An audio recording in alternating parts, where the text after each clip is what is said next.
ప్రేక్షకులకు నమస్కారం అండి.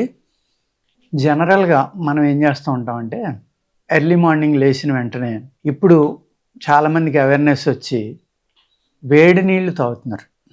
ఈ వేడి నీళ్ళనేది అందరికీ మంచిది కాదండి. దీనివల్ల అనేక ప్రాబ్లమ్స్ వస్తాయి. మీ శరీర తత్వాన్ని అర్థం చేసుకొని మాత్రమే వేడి నీళ్ళనేవి తాగాలి. రూమ్ టెంపరేచర్ వాటర్ ఎవ్వరైనా తాగొచ్చు. ఈ వేడి నీళ్ళనేది అందరూ తాగకూడదు. ఈ శ్వాస సంబంధించిన వ్యాధులు ఉన్నవాళ్ళు, మరీ వాత శరీరులైతే వేడి నీళ్ళు తాగినా పర్వాలేదండి. ఉష్ణ శరీరులు అనుకోండి, దానివల్ల అనేక ప్రాబ్లమ్స్ వస్తాయన్నమాట. ఆయుర్వేద శాస్త్రంలో అయితే నీళ్లు తాగడానికి అనేక రకాల పద్ధతులున్నాయి. ఈ మార్నింగ్ మనం ఏం చేస్తున్నామంటే లెగ్గానే పరగడుపున అంటే ఖాళీ కడుపుతోటి కొన్ని డ్రింకులు తాగకూడదండి. ఏంటంటే ప్రత్యేకంగా టీలు, కాఫీలు. ఈ టీ, కాఫీ మీరు తీసుకున్నప్పుడు టిఫిన్ అయ్యాక తీసుకోండి, పర్వాలేదు. ఏదో ఒక సాలిడ్ ఫుడ్ తిన్నాక మీరు టీ, కాఫీ తీసుకున్నారనుకోండి, పర్వాలేదు. ఎంప్టీ స్టమక్ తోటి తీసుకోవడం ఏంటంటే ఈ రెండూ కూడా జీర్ణ వ్యవస్థ మీద పనిచేసి మీకు తొందరగా తిన్న ఆహారాన్ని అరిగించే గుణం వీటిలో ఉంది. అంటే వీటిని ఎపిటైజర్స్ అంటాం మనం ఇంగ్లీష్లో. అజీర్ణాన్ని తగ్గించే గుణం వీటిలో ఉందన్నమాట. అదేవిధంగా ఈ రెండాటిల్లో కూడా కెఫీన్ అనేది ఉంటుంది. అది మైండ్ని స్టిమ్యులేట్ చేస్తుందండి. మధ్యాహ్నం అప్పుడు కానీ, సాయంత్రం కానీ కొంతమంది టీ తాగినా, కాఫీ తాగినా ఆ రాత్రి అంతా నిద్ర ఉండదు. ఎందుకు ఉండదు అంటే కారణం ఇదనమాట. ఒకటి ఎపిటైజరు. మీరు తిన్న ఆహారం పూర్తిగా అరిగిపోవడం వల్ల కడుపులో మంట కానీ, ఆకలి కానీ ప్రారంభమయ్యి మీకు నిద్ర పడదు. అదే మీరు టీ తాగేసి ఫుల్గా తినేయండి, మీకు చక్కగా నిద్ర పడదు. నిద్ర రాదు టీ తాగితే అనేది లేదు, కాఫీ తాగినా. ఇలాగా మినిమం పాటించవలసినవి కొన్ని ఉంటాయండి.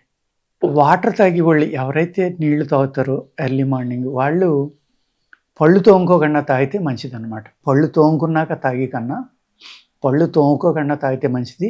అదర్వైజ్ ఏదైనా పుల్లలతోటి దంతధావనం చేసుకున్నా పర్వాలేదు, పళ్ళు తోముకున్నా. ఈ రకరకాల పేస్టులతోటి తోముకోవటం వల్ల ఏమవుతుందంటే అందులో అనేక రకాలైన కెమికల్స్ ఉండటం వల్ల మీరు నీళ్లు తాగడం వల్ల ఇవన్నీ లోపలికి వెళ్తాయి.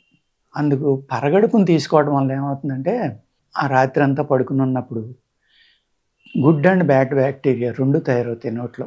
కానీ ఈ సెలైవా ద్వారా వచ్చే బ్యాక్టీరియా ఏదైతే ఉందో అది మీ యొక్క ఇంటెస్టైన్స్కి అంటే ప్రేగులకి చాలా చక్కగా పనిచేసి జీర్ణ వ్యవస్థని చక్కగా తయారు చేసి లోపల ఉన్న అనేక క్రిములను చంపుతుందనేది ఆయుర్వేద శాస్త్రంలో చెప్తారు. అందుకోసం ఎర్లీ మార్నింగ్ ఖాళీ కడుపుతోటి నీళ్ళు తాగేవాళ్ళు పళ్ళు తోముకుని తాగాలని అక్కర్లా, తాగేసిన తర్వాత కూడా తోముకోవచ్చండి. అలాగే మార్నింగ్ వ్యాయామం చేస్తే మంచిదండి ఎవరైనా సరే. ఇక్కడ ఇవాళ మోడర్న్ లైఫ్ స్టైల్ ఏమవుతుందంటే అర్ధరాత్రి గడి పడుకోవటం, లేకపోతే తెల్లారుజామున పడుకోవడం.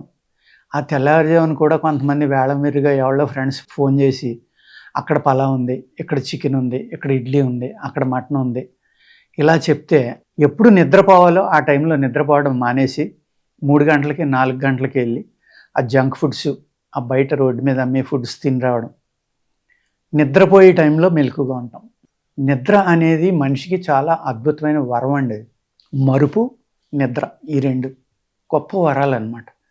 ఆ అద్భుతమైన వరాన్ని భగవంతుడు ఇచ్చిన ఆ నిద్ర అనేదాన్ని వాడుకోకుండా మనం తెల్లారుజామున ఏదో చెత్త తినొచ్చో, లేకపోతే తెల్లారుజామున దాకా ఫోన్ మీద ఆడో టీవీ చూస్తాను, ల్యాప్టాప్ చూస్తాను, అప్పుడు నిద్రపోతున్నాం.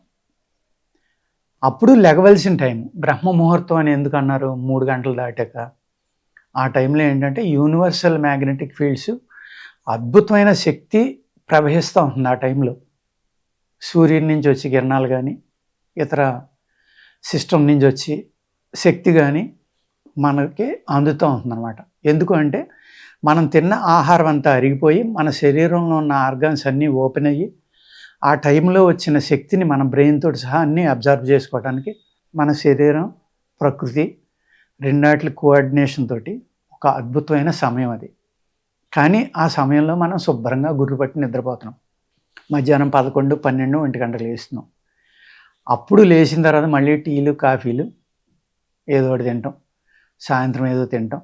ఈ తెల్లారుజామున ఏమవుతుందంటే ఎప్పుడైతే మీరు ఈవినింగ్ తిని తెల్లవారులు ఈ ఫోన్లు చూస్తాను మెలకుగా ఉండటం వల్ల ఆకలి అయితే మళ్ళీ ఆ తిని పడుకుని ముందర ఏదో ఒకటి తినేసి పడుకుంటారు, బయటికి వెళ్ళో ఇంట్లోనో. తినేసిన వెంటనే పడుకోవడం వల్ల ఏమవుతుందంటే ఒబిసిటీ పెరిగిపోవటం, మన బాడీలో pH అనేది బ్యాలెన్స్ కోల్పోవడం, ఆల్కలిన్ బాడీ నుంచి ఎసిటిక్ నేచర్లోకి వెళ్ళిపోతుంది బాడీ. అంటే యాసిడ్స్ పెరిగిపోతాయి మీ శరీరంలో. పెరిగిపోవడం వల్ల అనేక రకాల ఆటోఇమ్యూన్ ప్రాబ్లమ్స్ మీ బాడీలోకి వచ్చేస్తాయి. మనం ఆరోగ్యంగా ఉండాలి అంటే నిద్ర చాలా ఇంపార్టెంట్ అనమాట. అందుకే ఏం చేయాలంటే ఎర్లీగా భోంచేయడం. ఆ భోజనం కూడా ఎలా చేయాలండి? ఆయుర్వేద శాస్త్ర ప్రకారం అయితే సగం సాలిడ్ తినమంటాడు.